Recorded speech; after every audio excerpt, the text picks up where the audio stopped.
The National Broadcasting Company presents Joe McCrea in Tales of the Texas Rangers. Tonight, transcribed from Hollywood, another authentic reenactment of a case from the files of the Texas Rangers.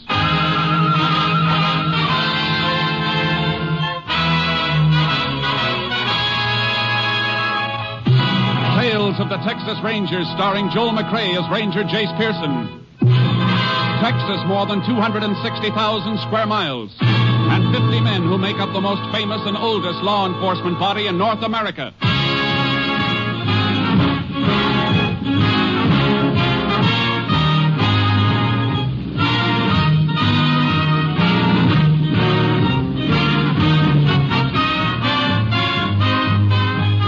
Now, from the files of the Texas Rangers come these stories based on fact.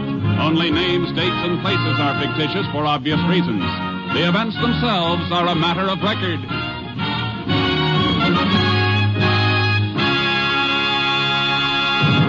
Case for tonight, room 114.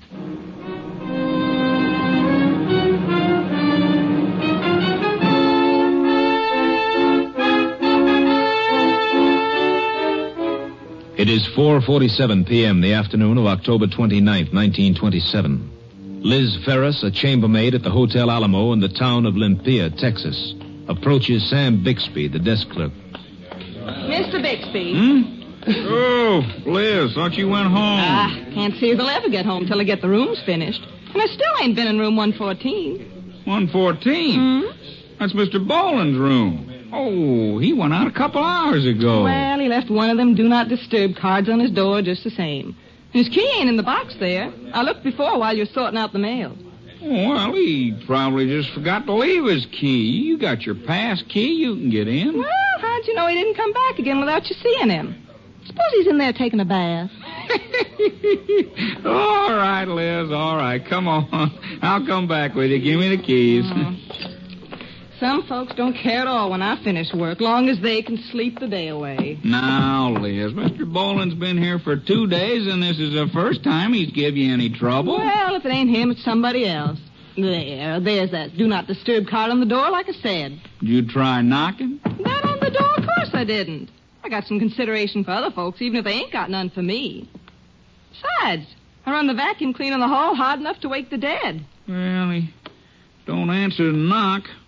Sure he went out. Well, if you're so sure, why don't you open the door then?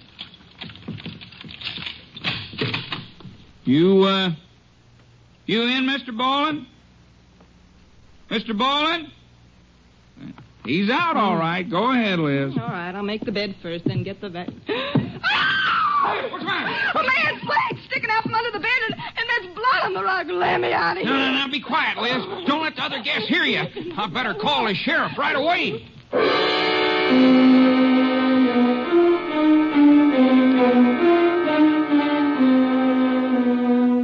Sheriff James Kerfus reached the murder scene and immediately sent out a request for assistance from the Texas Rangers.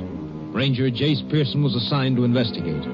He joined the sheriff in room 114 of the Alamo Hotel. Everything just like I found it, Ranger, except I had the bed moved so I could get a look at the body. Throat slashed, huh? Looks like it was done with a straight-edge razor, Sheriff. Yeah. A weapon ain't around any place, though. That's what made me figure it was murder for sure. I could have figured that out even if the razor was around. Huh? Palms of his hands are cut, too. He tried to grab the razor and get it away from whoever killed him. Oh, I see. We better cover him with this sheet. Austin will have fingerprint man here soon. You know who he is? The name on the register is Henry Boland. Been here 2 days. Come up from Lone Star to sell some cattle at the auction barn. All the way up here from Lone Star to auction cattle? That's pretty far. Now that you mention it, yes. Yeah, plenty far. Who discovered the body? A desk clerk and cleaning woman. You must have passed him out in the hall. I told him to wait right outside. Yeah, I saw him. We better talk to him. Right. Just trying to clean the... Bixby. Liz, Ranger wants to talk to you. Oh, sure thing. I already told you all I know, Sheriff. Anybody come in to visit in this room today? Well, that's hard to say, Ranger. A lot of cattlemen in town when the auction's running. Well, nobody stopped by the desk, but you know how it is. Men know each other, visit around. Sure. If he'd been out tending his business like a man ought to be, he mightn't be dead. That's what I say. Now, Liz, I told you he was out. I saw him go. When was this? Noon, a little later maybe. But I didn't see him come in again. Are you sure it was Boland you saw? Might have been somebody dressed like him, wearing his clothes maybe. Oh, no, I saw him good enough to know for sure. Stopped just a few feet from the desk to wipe his eyeglasses with a handkerchief. Eyeglasses? Is something wrong with that, Jace? I'll tell you in a minute. He wear glasses all the time? Every time I see Yeah, him, sure he did. did. I see. When you opened this door, most of the body was hidden by the bed, wasn't it? Yeah. That's right. Well, the bed's been moved since then. I think you better come in and identify the body. Oh, do we have to? Yeah, I'm afraid it's necessary, as the man in here didn't wear glasses. Oh. Come on. Well, okay. Well, now, look, he wouldn't have to be wearing them when he was killed, Jace. He never wore them. A man who wears glasses all the time has little pressure marks alongside the bridge of his nose. It's a thing we always look for. Helps with identification. Yeah, I'll move the sheet. What? Well, that ain't Mr. Boland. No, it ain't. Well, then who is this fella? Sheriff, I don't know. I never saw him before. He's a lot different. Mr. Boland not only wore glasses, he had a mustache. And this feller don't. This couldn't be him clean-shaven? No, sir, could not. Looks like Boland isn't our victim, Sheriff. Looks like he's the killer.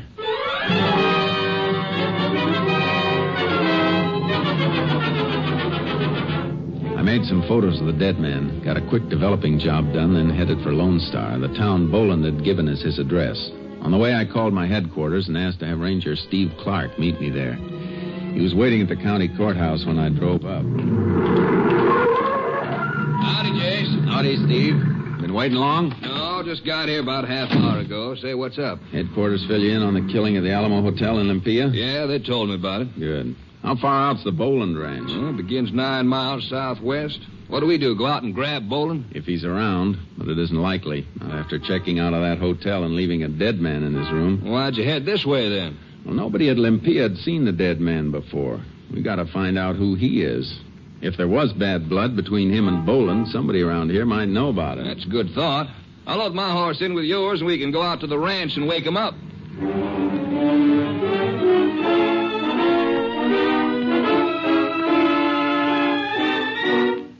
The Boland ranch was plenty big, spreading and sprawling out south of the main highway. But the ranch house was deserted except for a Mexican woman. She was frightened and wouldn't unlatch the screen door. We just want to talk to you, ma'am, Go that's all. Go away. You come back again when Mr. Boland is here. We're Texas Rangers. We just want some information from you. I know nothing, please. You go away. If Mr. Boland is in there, we'd like to talk to him. No one is here, senor. No one but me. It won't do you any good to hide him, ma'am. If he's not there, why can't we come in and look around? No. We should have gotten a search warrant, Chase. Yeah, she's just frightened because she's alone. There ought to be somebody else around a ranch this size. Boland must have hands. Yeah. Where are the men, senora? The vaqueros who work on the ranch. Round up, all out to work, they round up. All right, senora. You can go back to bed. We'll go talk to them. Your senora wasn't really too happy to see you, boy. I know. Well, let's get the horses out of the trailer. You really want to look for those cowpokes tonight?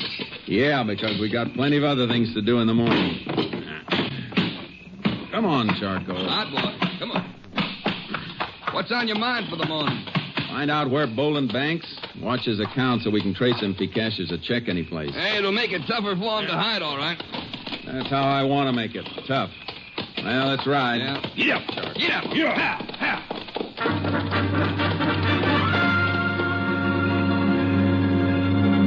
Boland had plenty of stock, all right. We passed cows and calves by the score. But ground marks showed that the main herds, the selling beef, were driving south. Railroad runs to the south, Jace. Guess they're moving them that way for shipping. Figures. That's why we had to ride so far. Yeah, must take them 3 or 4 days to cut out the steers and drive them to a main camp. We ought to be spotting some riders soon. Trail marks have been getting fresher. And if we don't, we're going to have to rest these ponies. We've been knocking on them steady now for about It's all right. We're getting Yeah. close. They can rest soon. Look, Oh, yeah. Mace over there in the moonlight. Look down at the base, on the east end. Yeah, campfire. Come on, Charlie. Come on, boy. Get up. see the stock now, only part of the herd from the looks of it. Probably got a few folks working each section, driving into the railhead from different angles. They can drive them any way they want. All I want is somebody who can identify the photographs of a dead man.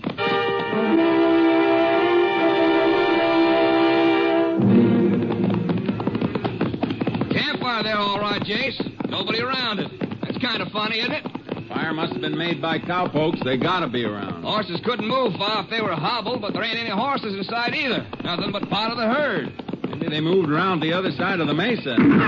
Whoa, Charcoal. Where'd that shot come from, Jace? Clump of brush and rock at the edge of the mesa. Whoa, easy, boy. You fellas! Hold it. Wherever you are! Come up where we can see you and keep your hands high! Not while you're gunning from cover. Who are you? Ranch hands with the right to be here. That's more than you got. What are you doing on this range? We're Texas Rangers. Rangers? If you're Rangers, let's get a look at you. Come on, Clark. Yeah. Oh, Charcoal. Oh, boy. Now move out of that brush where we can see you. Okay. Come on, fella. We better get off our horses, Jace. Make too good a target for them. Yeah. Well, reckon y'all Rangers, all right. My name's Frank Tuller. This Charlie Small. Never mind the introductions, Tuller. You always throw lead at anybody riding this range? I fired over your head. Just a warning. A warning for what? That's orders, Ranger. Somebody's been making off with some stock, and Boland told us to be on the lookout for strange riders. Boland? He around? No. When'd you see him last? Just before we started out on Roundup. Tuller and I ain't seen anybody but each other for almost a week. And you don't have any idea where your boss might be? How would we know? Hey, you seem mighty anxious to find him. I am mighty anxious. Yeah, the boss in some kind of trouble? He's in plenty of trouble. We'll find it out sooner or later. Yeah. He's wanted for murdering a man in a hotel in Olympia. So if you know where he is or even where he might be, you better talk up. Well, if we knew, we'd tell you right off, but we don't. Know anybody Boland's been having trouble with? Nope. No, boss never had trouble with nobody. It's a dead man who'd disagree with that if he could. Get those photos out of your saddlebag, will you, Steve? Right. Maybe you can identify the man Boland killed. Here you are, Jace. Thanks. Here, Tuller, Yeah? you too, Small. Huh? Take a look. What, say? Ranger, Boland never killed this man. What makes you so sure of that? Because this is the boss. This is a picture of Boland himself.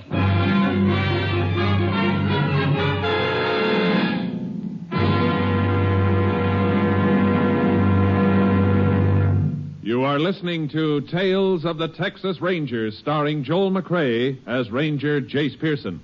We continue now with tonight's case, Room 114, an authentic story from the files of the Texas Rangers.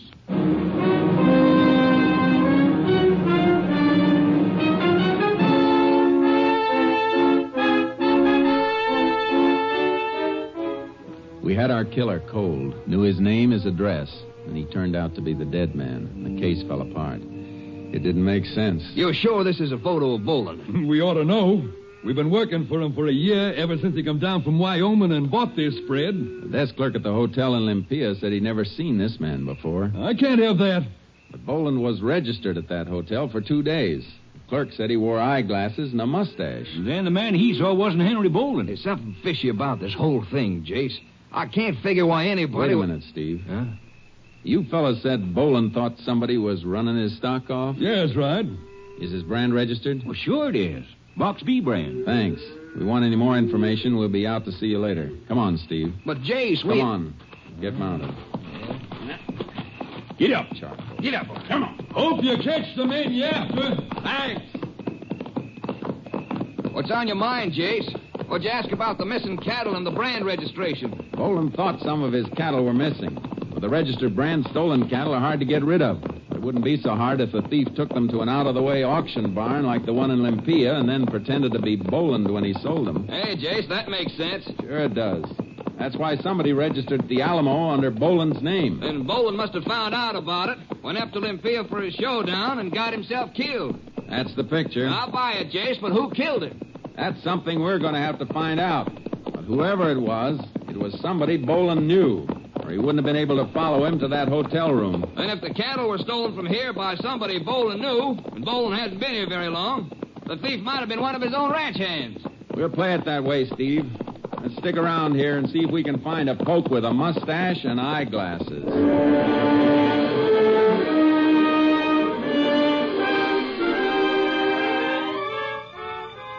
During the next morning, we spotted a pair of riders and asked if they knew of a hand with a mustache and glasses. There was such a man on the ranch, and they told us what general direction he might be working in. A couple of hours later, we found him alone, pushing some strays out of a blind draw. That's him, Jace. Just saw the sun reflect on his glasses. Let's go. Get up, Charlie. Yeah, boy. You! Stay right where you are. Don't move for that rifle holster. What's the matter, Ranger? What are you doing out here? Ooh, we'll ask the questions. Mustache, too, Jace. Yeah. Just sit tight on that horse until I get your rifle. Now, look, Ranger. When you come riding down on me like I done something and grab my gun, I reckon I got a right to know what it's all about. You been at the Alamo Hotel in Limpia recently? Never been in Limpia in my whole life. Where you been for the past 4 days? Right here on this range working. Anybody with you? No, just me. How come? The other hands are working in 2s and 3s? Well, I ain't. I've been working through this Badlands strip. No herding here. Nothing but a few strays a one man can dig out. That's how it come. Anybody seen you here in the last couple of days? How could anybody see me? I've been way back in that scrub canyon. Yeah. If nobody saw you there, nobody'd see you if you weren't there either. What's your name? Dave Bouden. Bouden, huh? All right, you better come with us. Come with you? For what? I ain't coming any place. I'm not asking you, I'm telling you. Somebody murdered your boss, Henry Boland, up in Limpia yesterday. Murdered Hank Boland? That's right. The description of the killer fits you. What? Well, you're crazy. I've been right here, I tell you. Tell me anything you want. But you're coming to Limpia. I want a couple of people to get a look at you.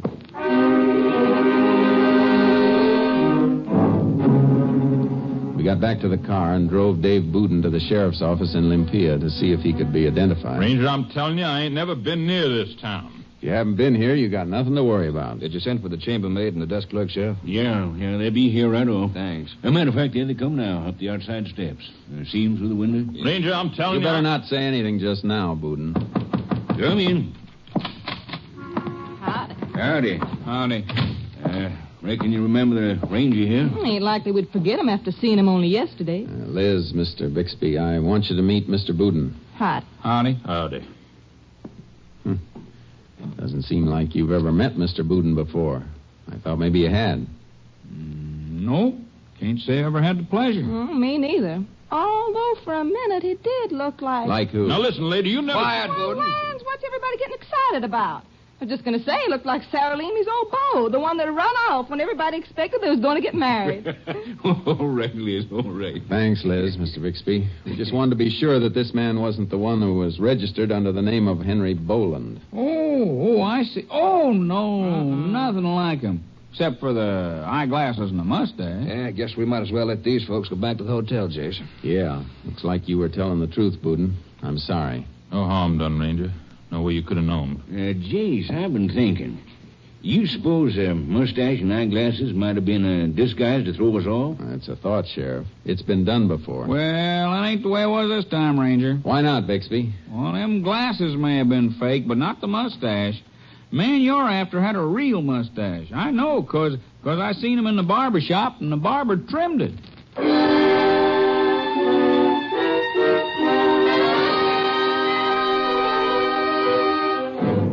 We put Bouden on the bus to Lone Star and sent him back to the Boland Ranch. Clark and I spent the next day questioning everybody in Limpia.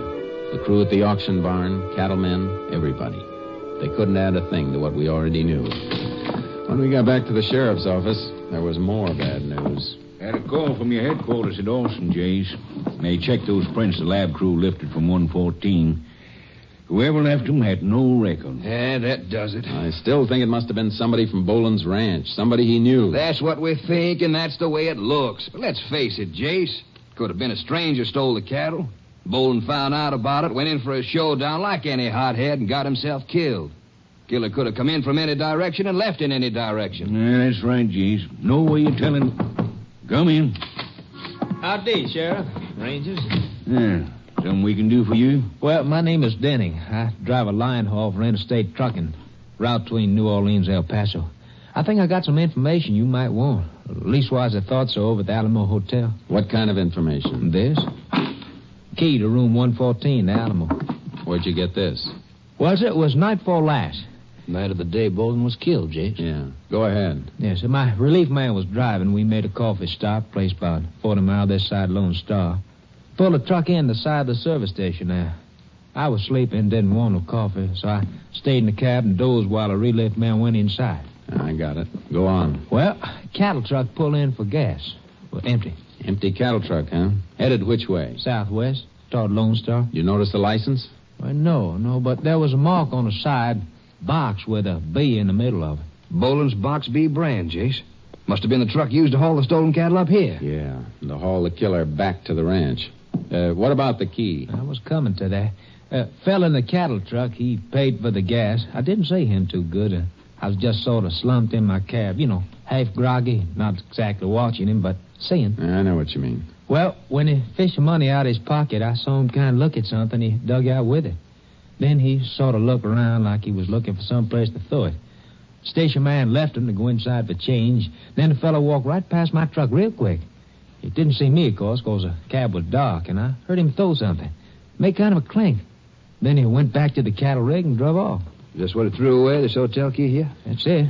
I found out when my partner came out. We went back to check the top and the tailgate, and I sort of looked around and found the key with my flash. How come you didn't just drop it in a mailbox? Well, we had a lot of stops along the line, loading, unloading. And the route came right through here. Thought I'd stop in, just drop it off. Information help you any? It sure does. Thanks. My headquarters will see to it your boss hears about it, too. Sheriff, better take down his statement. Okay, Jeeves. Come on, Steve. See you later. All right, Jeeves. Heading back for Lone Star? As fast as the wheels will turn. Pile in. Yeah. How are we going to narrow it down, Jace? Boudin was the only hand with a mustache and the glasses, and he's clear. Glasses still could have been phony. Some the killer wore only while he was in Olympia. We know the mustache wasn't a phony. Boland's hands have been on Roundup for a couple of weeks. A lot of them let their beards grow. Would have been a simple matter to shave the beard and leave a lip cover. Sneak away with a load of cattle and then shave clean before he got back. I know, but Boudin wasn't the only hand working alone. One of the others did it and disappeared for a few days. His sidekick know about it. Doesn't have to be a one-man job, Steve. Sidekick could be in on it, too. Yeah, that figures. Well, what's our play, Jace? Fingerprint them all and get a check on the prints up at Austin? I think we can wrap it up quicker than that. We know the killer doesn't have a beard now and uses a straight razor. That was the murder weapon. Yeah. Boudin can tell us which of the men shaved with straight razors, and once we know that, we can settle the rest with a camera I got in the car trunk. How? By asking the straight razor men if they'd like to pose for a couple of identification pictures with eyeglasses and a phony mustache. Tell them we'll have to hold them until the pictures are seen by a couple of witnesses in Olympia. That ought to flush some action from them. Action? I'm betting the man who killed Boland will raise more fuss than the alligator when the lake went dry.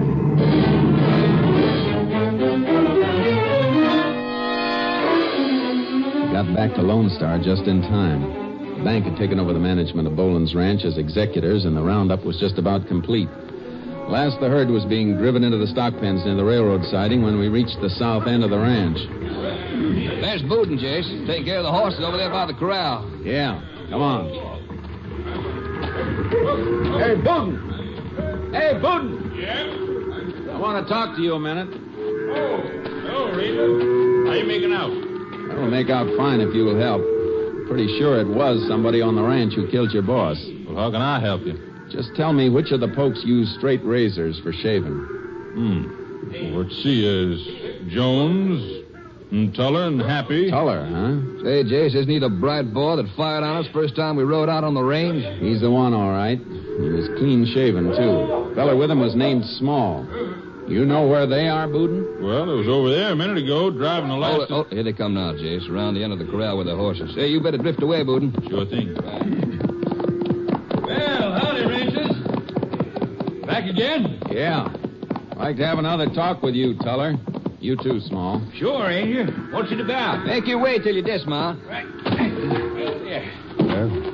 What do you want? Yeah. Find out who killed Boland? We're pretty sure it's one of the hands. All you fellas without beards are going in with us. What for? Why? Yeah. What would that prove? Prove plenty when we get what we want. Take photos of all of you with prop eyeglasses and mustache on you. A couple of people in Olympia want to see them. Well, if they think they recognize somebody, that ain't legal evidence. We'll have something to help it along. We'll fingerprint the man they think they saw because Boland's killer left his prints all over that hotel room. Ranger, it warned me. Shut up. Huh? I helped steal the cattle, that's all. I didn't go to Olympia. He did. I told you to shut up, you rat. All right, Tuller. You can both. Tuller lashed his horse and dove behind the other mounts at the rack. The frightened animal reared over us and knocked Small into me before Clark could grab the bridle. Oh, keep your eye on Small, Steve. I'm going after Tuller. He jumped the fence into the cattle chute, Ranger. Don't let him ambush you from there, Jake. I'll climb up. Get him from above. Look out. You better stay flat up there, Ranger. I can see you better than you can see me. You got yourself in a trap, Tuller. Yeah? I'll have you in one if you come down after me. I don't have to come down after you. You're a dead pigeon in that cattle chute. Don't you believe it, Ranger? No. That shot you fired's already got the cattle stirred up. Hey, you men down in the pen. Go. Open the gate so the herd can move into the chute. Good! Give me more cover! Yeah. Cover you won't like. If they open that gate and I fire into the herd, they'll run you down. You'll get tromped to death. All right, boys, open up the gate. I'm not fooling, Tuller. I'll fire into them. No, come on. Here's my gun. All right. And climb up on the fence. All right, Ranger. All right, I'm coming. Now, here, give me your arm. I'll pull you out of there. Good, Ranger, okay. Don't let me drop now. I don't want to make no trouble, Ranger. I made a mistake, I admit it. You made a big mistake, Tuller. Too bad you didn't use that razor strictly for shaving. Go on.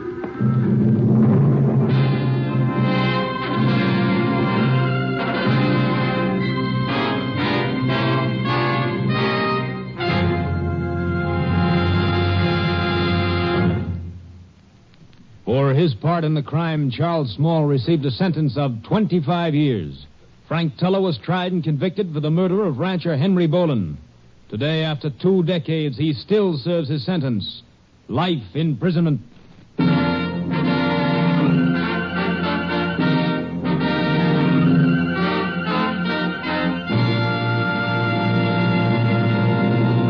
And now, here again is the star of our show, Joel McCrea. Reflecting on the old-time one riot, one ranger reputation of the Texas Rangers, a visitor to Texas recently mentioned to a ranger that he'd been noticing a number of current press reports where 2 rangers had participated in the quelling of a riot or investigation of a crime. After citing this observance to the ranger, the man asked, "How come 2 men are being assigned to some of these cases now? Are the rangers less effective than they used to be?" The lanky ranger shook his head. "Oh, no," he said. "1 ranger is still sufficient to handle the situation, all right, but in these days of complex legal technicalities, we've been sending 2 of them along. One to take care of what trouble there is, and the other one to serve as a sort of a disinterested witness." Good night, folks. See you next week. Next week, Joel McCrea in another authentic reenactment of a case from the files of the Texas Rangers.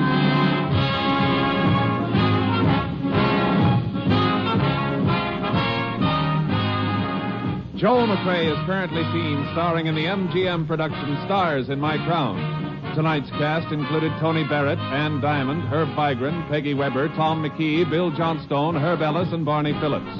This story was transcribed and adapted by Joel Murcott, and the program was produced and directed by Stacy Keach. This is Hal Gibney speaking.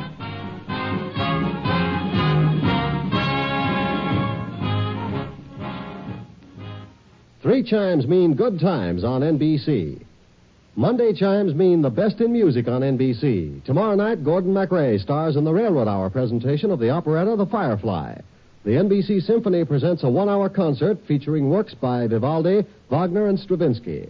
Tomorrow's NBC Symphony concert marks the first in a series under the baton of the widely acclaimed young conductor Guido Cantelli. Now, the $64 question. Three chimes mean good times on NBC.